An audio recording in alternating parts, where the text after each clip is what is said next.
So you will see this is a very well-known map produced by Mark Kinoya, and you will find this is the Indus, of course, and this is the Saraswati course.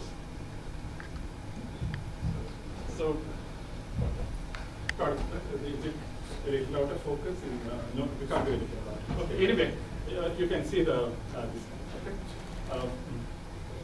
Next one, please. And this is the satellite map that we have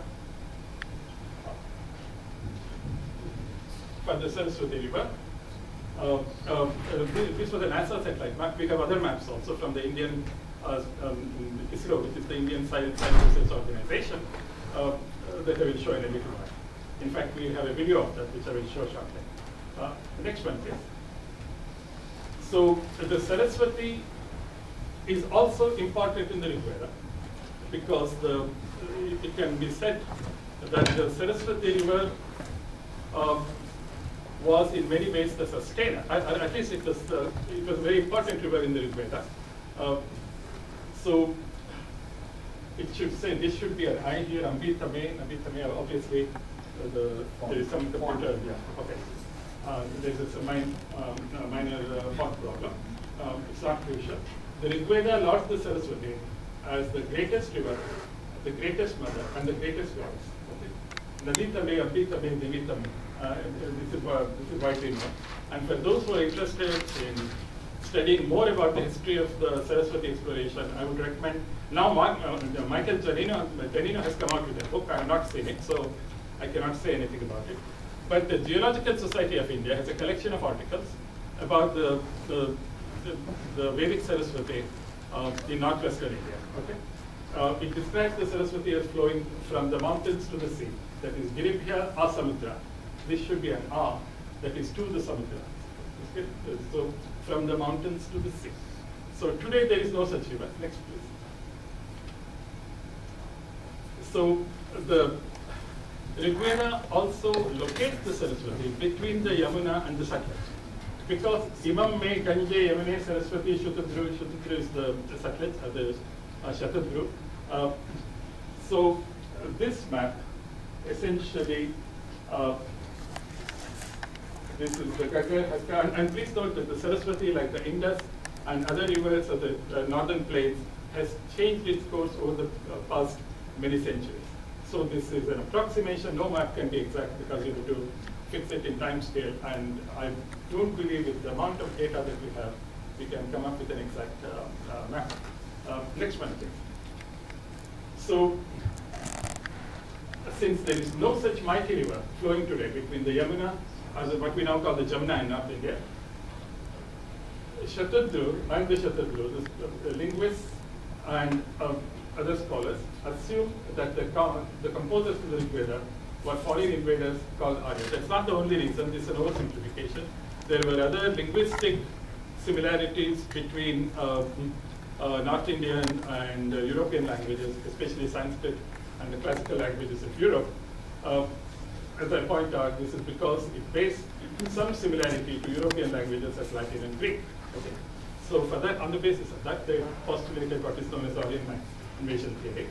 So the following statement of, I mean, obviously I cannot do huge, dozens of volumes have been written. I cannot put all of them, and frankly, I have not read all of them anyway. The following statement is fairly typical. At some time in the second millennium BC, probably comparatively early in the millennium, a band or bands of speakers of an Indo-European language, later to be called Sanskrit, entered India over the northwest passes, that is the Khyber and Bolan through Afghanistan, northwest frontier and all that. This is our linguistic doctrine, which has been held now for over a century and a half. There seems to be no reason to distrust the arguments for it, in spite of the traditional Hindu ignorance of any such invasion. That means the Indian literature knows no invasion, either in the Vedas or Puranas. This is a basic fact, but interpretations of the linguistic similarities between Indian and Western languages, and later various other arguments have been produced to as support for the invasion theory, now being called the migration theory. Next one, please. As Emino in the just quoted passage mentions, it was an assumption made to account for perceived similarities between Sanskrit and European languages. I myself come from South India, so I know a couple of South Indian languages.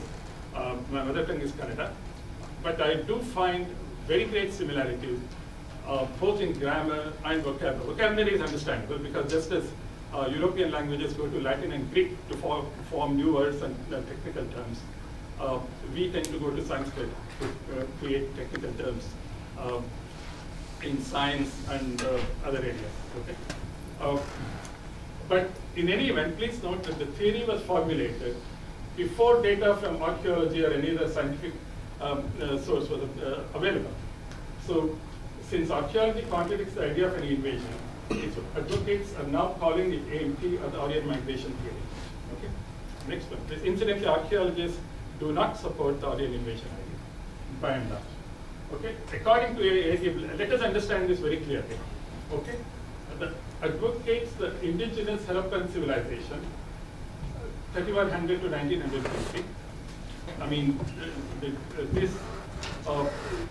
different people might give you this thing because 3100 usually is taken as the beginning of the early Harappan phase.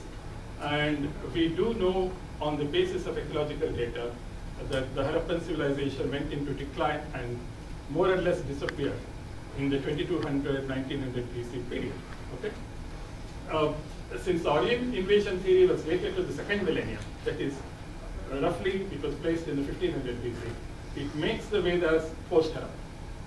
I think this is an important point that cannot be overstressed. Okay? That is, essentially it postulates that the Harappan and the Vedic people were non-overlapping. Okay? That is a very important part of the whole debate that is now taking place.